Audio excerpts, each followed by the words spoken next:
how you doing? This is TV and school. Вивчаємо з тобою ми англійську. How are you? Що скажеш, коли ти зустрінеш якогось іноземця? So, let's speak English. Англійська мова Шекспіра та нью-йоркських таксистів. Англійська стане у нагоді вам, бойські дівчиська. Hello, my name is Olga Manma and welcome to the English lesson.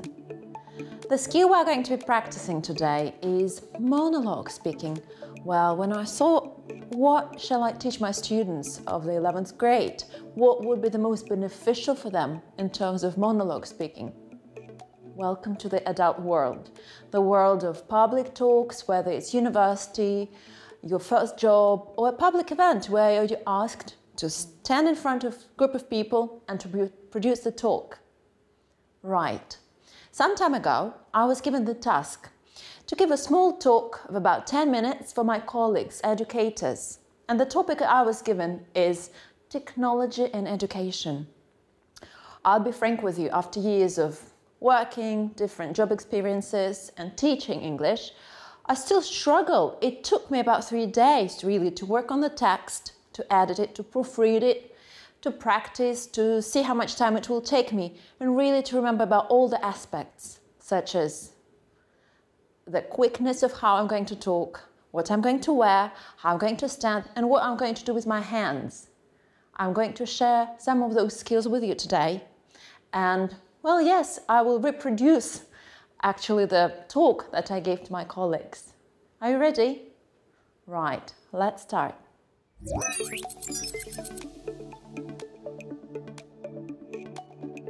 Hello, my name is Olga Manma. And before we start, let me ask you the question. Technology in education, is it for better or worse? Let's see what you think. Give me thumbs up if you think that technology in education is a good and beneficial thing. Thank you. And thumbs down if you think that technology in education gives us no advantages. Well done. Let me share some of my insights with you.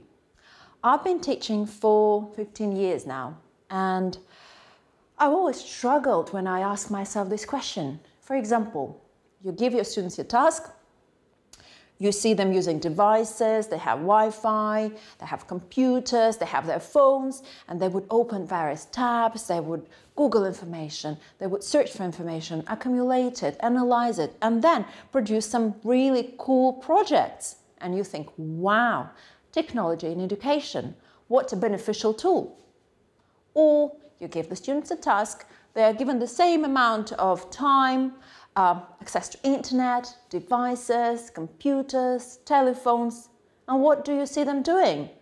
Posting pictures on Instagram or recording the new trends in TikTok. And you think, oh no, what a distraction for education these technologies are. And this is a problem. As educators, we never know, but we have to do what is the best for our students. So I've been asking this question to myself, technologies in education. Do I go for it or do I avoid it? When you have questions, what do you do nowadays? Yes, you Google it. So that's what I've done. To make the long story short, the Googling did not go well. It gave me access to hundreds of articles. However, some of them would be for, some of them would be against. The good news is this question is debatable. And there are 3 main things I've learned from Googling and analyzing all this information. Number 1, technology in education is beneficial. Our students have access to a huge database of information, pictures, images, videos, various resources of encyclopedias. Right. Education and technology can be tricky because schools might be experiencing cyberbullying or cheating. It's made easier once you have a device and access to information. However, after having a look at these 2 points, I figured out that asking this question itself, whether technology in education is beneficial or is it a huge disadvantage, is not the right question to ask at all. The third thing we should remember, technology isn't slowing down. It's actually developing and it's speeding up. If you're a teacher in 2020, the vast majority of your students would be born after 2020, which means they are digital natives. They were born with access to their parents or their own devices, to internet and all the information available 24/7 from anywhere once you have a connection to internet. Right. That is a challenge for all of us. It's more of a challenge, it's a responsibility and our obligation as teachers, as educators, to know for ourselves how to use it to our and their advantages. Let's imagine the school that is facing cyberbullying. What would the typical educator response? Get rid of technology, avoid any troubles. No technologies, no problems. No, doesn't work. Once your student leaves this safety bubble that you are creating at school, believing you are doing it for their best, they go into the life inexperienced, unprepared, and facing much bigger problems that they could if we did teach them how to use the devices and information in a proper way. Because as educators, it is our responsibility to teach our students of how to live in the world of being digital natives, how to use the devices, information, how to improve their digital literacy and develop into lifelong learners using technology and education.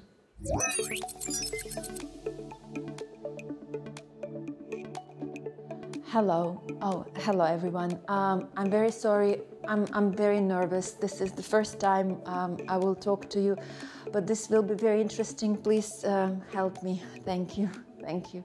Thank you. Let's start with a question. What do you think technology in education, is it good or bad? Oh, all right. Yes. Give me a thumbs up if you think this is good. Oh, thank you. Thank you. And thumbs down if you think that this is bad. Oh, thank you. Thank you. I was teaching for 15 years and we used technology in lessons, and I always had problems with that because I never knew if my students are using it in a proper way or in the wrong way. Oh, I'm sorry. For example, if the students use cell phones to do some research, I'm always impressed when I see the child who has multiple tabs open. They look for various sources, exciting information, and all at the same time. And I think, wow, technology in the classroom, what a valuable tool. But when you see the student who is doing TikTok or posting on Instagram, I think, oh, this is horrible distraction. Yes, and my job as educator, it is to do what is the best for my students in terms of technology, and I don't know what is the best. Therefore, I did what everyone does nowadays. I Googled the question, and long story made short, Googling did not go well. And if you Google this question, it turns out that you will find hundreds of articles that convincingly argue both sides of this problem. So no help there. But the key message I got is this topic is debatable. And there are three main things that we should know about technology. Number one, the technology can be dangerous. Schools face things like cyberbullying, academic dishonesty, because cheating with online, it can be made easier, right? And here technology is minefield and we have to be careful. The second thing we know is that technology can be infinitely valuable. It can advance students' learning by providing access to vast reservoir of information. I'm so worried, I'm sorry. So number two, we know technology can be beneficial. What we know is technology in education is bad, technology in education is good, and it looks like we're not close to answering the question. But We're moving to the third point, which will clear it up a bit. Third thing we know is that technology isn't slowing down. It's speeding up every day. And if you're a student in 2020, you were born somewhere after year 2000. And what makes 100% of student body, they're called Generation Z, who are commonly referred to as digital natives. And this term tells it all. Their main quality is that they've never experienced a world without internet, the cell phones, without access to the entire world. And if that is the case, our students, technology is less of a device than they possess and more of an environment that they inhabit. For example, if school is experiencing cyberbullying issues, let's say they may decide to ban technology because they think that the problem is clear and technology has negative impact on student learning. And the solution is easy. No technology, no problem. But the solution is only temporary. When you consider that eventually that bell is going to ring and students will leave classroom, will have cell phones and exit the safety bubble that we've been creating for them. And then at that point, they will find themselves in unknown digital environment with the same dangers, but this time inexperienced and unprepared. So when we look at the question again, it is more beneficial or harmful for our students, we realize that this is the wrong question to ask, because it doesn't matter if technology is more beneficial or harmful to our students. Only remember two things. Number one, as schools and educators, our responsibility is to do what is the best for our students. And our students have a device in their pocket that is both valuable and dangerous. That is why it becomes clear that utilizing technology in the classroom is less of a choice and more of a responsibility. Because as educators, we are mentors. That means it's our obligation to prepare students for the challenges of being digital natives. As teachers, we have responsibility to be able to provide students with the opportunities to develop their literary skills and become lifelong independent learners. Oh, I think I forgot to say, one, technology is beneficial, two, technology has a lot of disadvantages, and three, yes, this is the wrong question. No, sorry, I forgot to say that. Sorry. Thank you very much. Goodbye.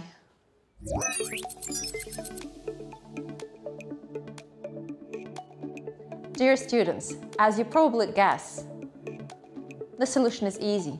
Practice makes it perfect. Once you are given the task of producing some public speaking, give yourself the proper amount of time to prepare, to practice. Practice makes perfect. However, there were 5 things that I did right and that I did wrong on purpose. Right, number 1, always introduce yourself. Once you introduce yourself, you get in touch with your audience and you establish this beautiful rapport that gives you access to their listening. Right. Don't avoid it. Always do it. Number 2, remember how fast, the tempo of your speaking, how fast you talk. That's important. If you do it too slow, your audience can fall asleep. If you do it too fast, then your audience will not be able to follow your message. Good. Avoid huge pauses though, like that brings all the bad luck, trust me. Right. The next, your hands. Remember, there are some gestures that you can use, some points, some giving some directions. However, try not to fiddle with your hands. That really distracts and shows your nervousness. No matter how nervous you are, please do not apologize. Please leave it behind the room where you are giving your speech. Try to look confident. Breathe. Breathing is important, by the way, very important.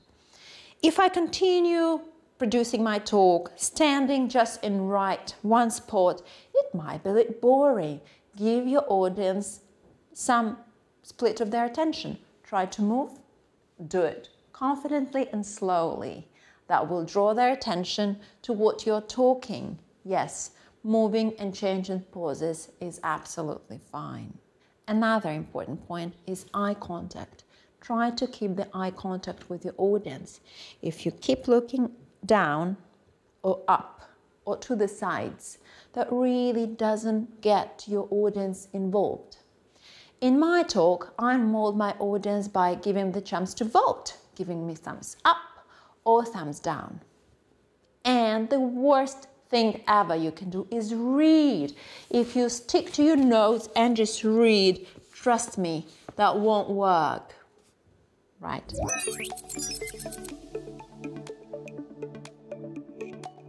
Let's have a look and summarize our top 5s of what to do when you are doing the public talking. Number 1, please introduce yourself. 2, keep eye contact with your audience. Number 3, control the tempo of your talking. It shouldn't be too slow or too fast. Next, move around. Allow yourself to move around the room where you're talking. And of course, the last one, try to engage audience. You will be definitely doing it by following all the other pieces of advice I did, voting, thumbs up or thumbs down, and asking various questions. That usually works.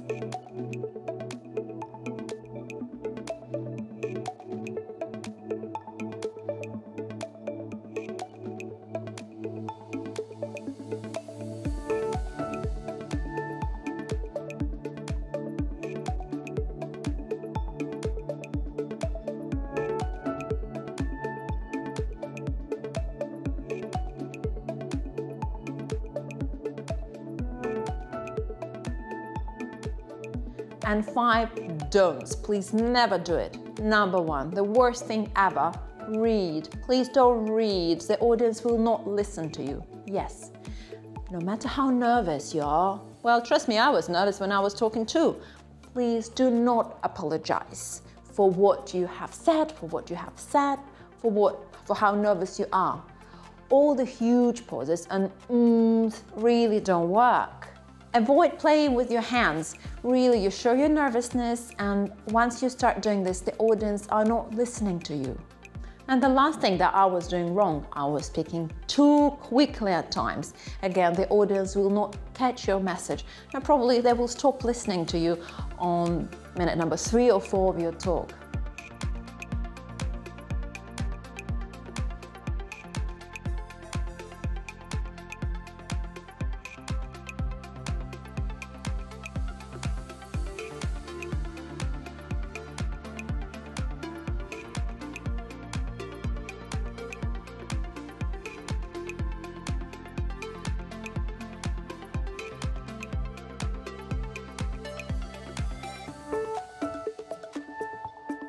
I wish you all good luck with your public talks. Remember, practice makes perfect.